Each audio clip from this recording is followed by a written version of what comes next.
Throughout history, healing has often been tied to power, privilege, and reward. In the ancient world, medical knowledge carried status, influence, and financial value. Yet the Church preserves the memory of healers who rejected compensation, offering care freely as an expression of faith rather than profession. Their witness reveals how mercy can become confession. The story of Cyrus and John unfolds within this tension. They are remembered not only for martyrdom, but for a way of life shaped by service without payment.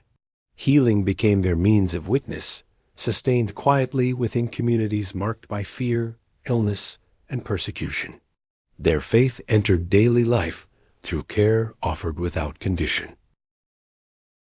This documentary explores the lives of Saints Cyrus and John as received by the Orthodox Church.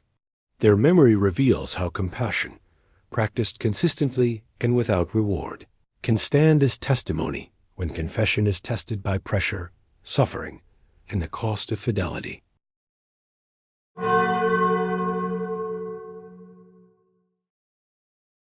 Cyrus and John lived during a period when the Roman world relied heavily on physicians for both physical treatment and social stability. Medical knowledge was respected and often compensated. Healing was rarely separated from status or economic exchange. Within this system, offering care without payment stood apart as an unusual and disruptive practice. The Church remembers Cyrus as a physician by training, formed within this cultural framework. His knowledge placed him in a position of usefulness and respect. Yet tradition emphasizes not his skill alone, but the manner in which it was exercised. Healing became an act of mercy rather than profession, shaped by faith rather than reward. John is remembered as his companion, united with Cyrus in purpose and witness. Their partnership reflects a shared commitment rather than coincidence. Together, they practiced care rooted in Christian conviction. Their work extended beyond treatment, offering consolation and spiritual encouragement alongside physical healing. Their refusal to accept payment gave rise to the title Unmercenaries. This designation does not romanticize poverty. It identifies intention. Service was offered freely to remove barriers between healer and suffering. In this way, mercy remained accessible to the poor, the vulnerable, and those marginalized by fear or circumstance. Healing within early Christian communities carried spiritual significance. Illness was not treated in isolation from faith. Care addressed the whole person, uniting body and soul. Cyrus and John practiced within this understanding, allowing compassion to express belief through action rather than instruction. Their reputation spread quietly. Those who received care shared word of healers who demanded nothing in return. Trust grew not through proclamation, but through consistency.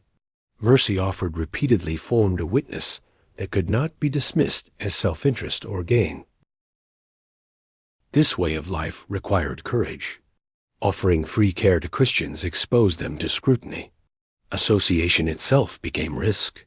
Healing placed them within networks of believers already under suspicion, drawing attention that could not be easily avoided once persecution intensified. The decision to continue serving without payment was sustained despite danger. Their practice did not retreat when pressure increased. Mercy remained constant, revealing faith that did not adjust according to safety or advantage.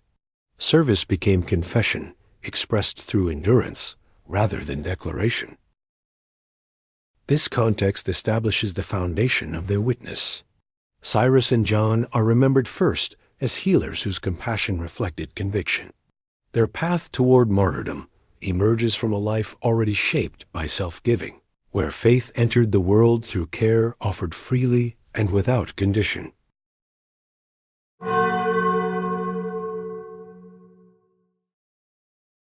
As persecution intensified, proximity to Christians became increasingly dangerous.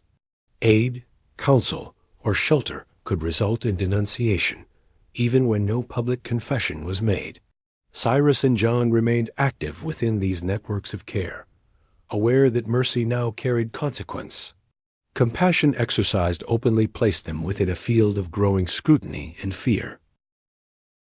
Periods of flight were common among believers seeking to avoid unnecessary exposure.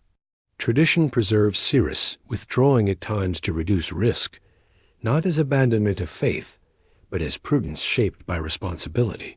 This movement allowed continued service without immediate confrontation, sustaining care while pressure increased across Christian communities.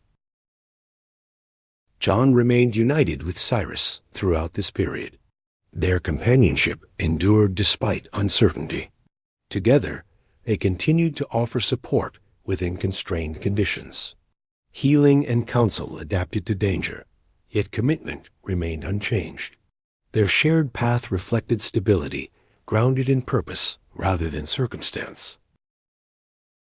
Tradition records that Cyrus and John deliberately approached a Christian mother named Athanasia and her daughters during a time of intensified persecution.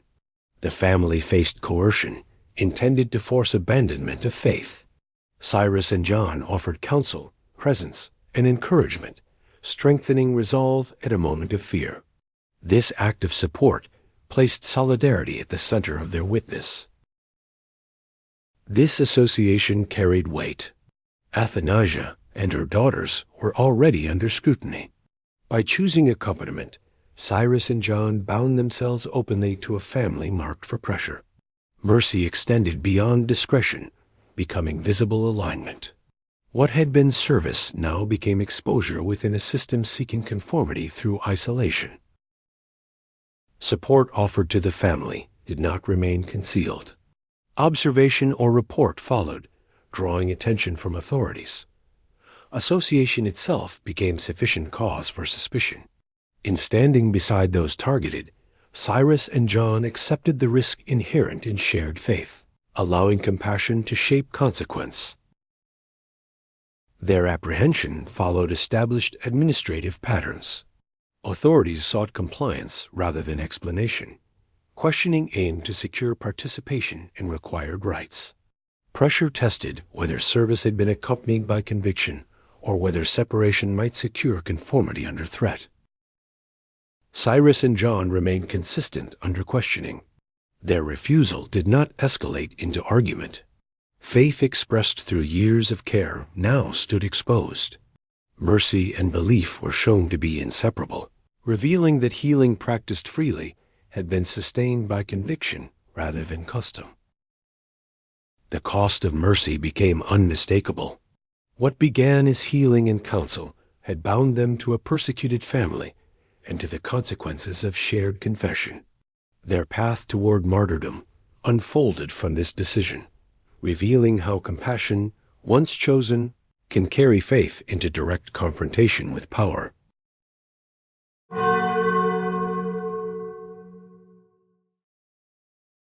Following their arrest, Cyrus and John were brought before authorities charged with enforcing religious conformity. Proceedings followed established administrative procedure. The objective was compliance through participation in prescribed rites. Questioning focused on restoring order rather than examining motive, treating refusal as disruption rather than belief. Interrogation relied on persistence. Repeated demands tested endurance rather than provoking debate. Time and uncertainty functioned as tools of pressure, seeking to weaken resolve through fatigue and fear. Confession required consistency sustained across questioning, revealing whether conviction remained firm once consequence became unavoidable. The association with Athanasia and her daughters shaped the context of the trial. Cyrus and John were no longer regarded solely as healers. Their presence beside a persecuted family identified them as supporters of resistance. Mercy offered publicly had bound them to a path where neutrality was no longer possible. Cyrus and John answered with steady refusal. The sources preserve no elaborate dialogue. Their witness is remembered through continuity rather than confrontation. Faith expressed through years of service remained unchanged under demand, revealing conviction grounded in conscience rather than reaction to threat. Authorities moved toward punishment when compliance proved unattainable. The transition followed procedural order. Decision emerged from sustained refusal, not momentary defiance. The path toward execution unfolded as consequence of endurance, already demonstrated through care, counsel, and solidarity with those under pressure. Tradition preserves restraint regarding the manner of their deaths. The Church does not elaborate on method or setting. Memory centers on fidelity maintained to the end. Martyrdom is received as completion of witness already given, rather than as an isolated act requiring narrative expansion. Cyrus and John faced death together. Companionship that shaped their life of healing remained intact through trial and sentence. Shared resolve sustained them, confirming that unity had guided both service and confession without fracture under final pressure. Their martyrdom is inseparable from mercy practiced freely. Healing, counsel, and presence had formed a confession long before arrest. The trial revealed that compassion exercised in faith cannot be separated from belief once authority demands visible conformity. The Church venerates Saints Cyrus and John as martyrs whose path toward death emerged from service sustained without condition. Their witness affirms that mercy, once chosen, can carry faith into trial and remain intact through endurance unto death.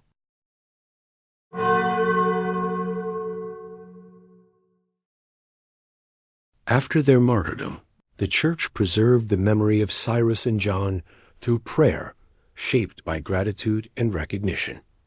Their witness was not remembered in abstraction.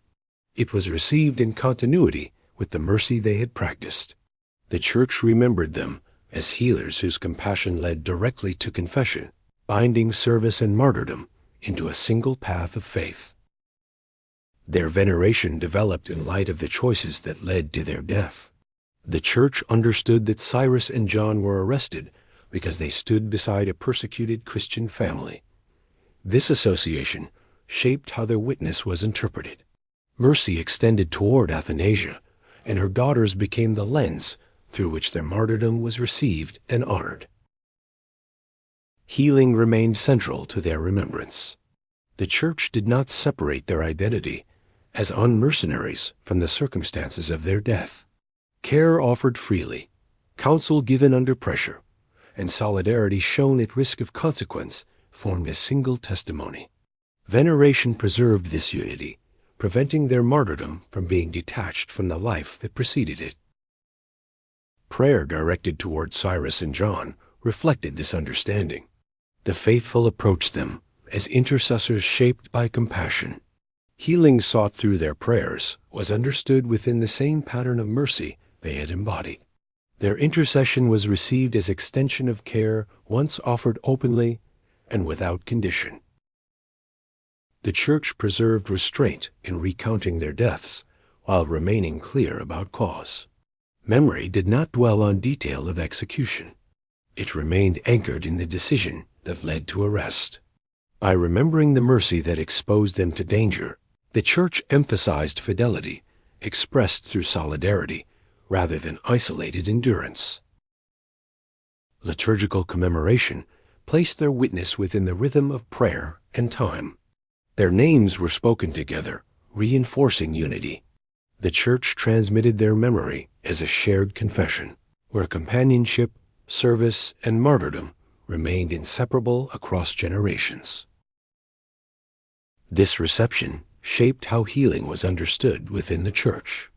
Care for the suffering was affirmed as a form of witness capable of leading to sacrifice. The example of Cyrus and John instructed the faithful that mercy practiced openly may carry consequence, yet remains inseparable from faithfulness. The memory of Athanasia and her daughters remained implicit within this veneration. The Church did not retell their story in full, yet preserved its significance. Their presence explains why Cyrus and John were remembered as martyrs whose compassion led them into direct confrontation with authority. The Church venerates Saints Cyrus and John as witnesses whose mercy shaped their destiny. Their reception affirms that service grounded in faith can lead to trial and death, and that such a path, once embraced, continues to shape prayer, healing, and memory within the life of the Church. If this documentary has helped you reflect on mercy lived through service, healing offered without condition, and faith sustained through endurance, you are welcome to remain with us. This channel is dedicated to preserving the memory of Orthodox saints and feasts with historical care and faithfulness to the tradition of the Church. Here, we remember witnesses whose compassion became confession, shaping faith through care for the vulnerable and the suffering. By subscribing, you support content that continues to present these lives with reverence, clarity, and continuity, allowing the Church's memory to remain alive across generations.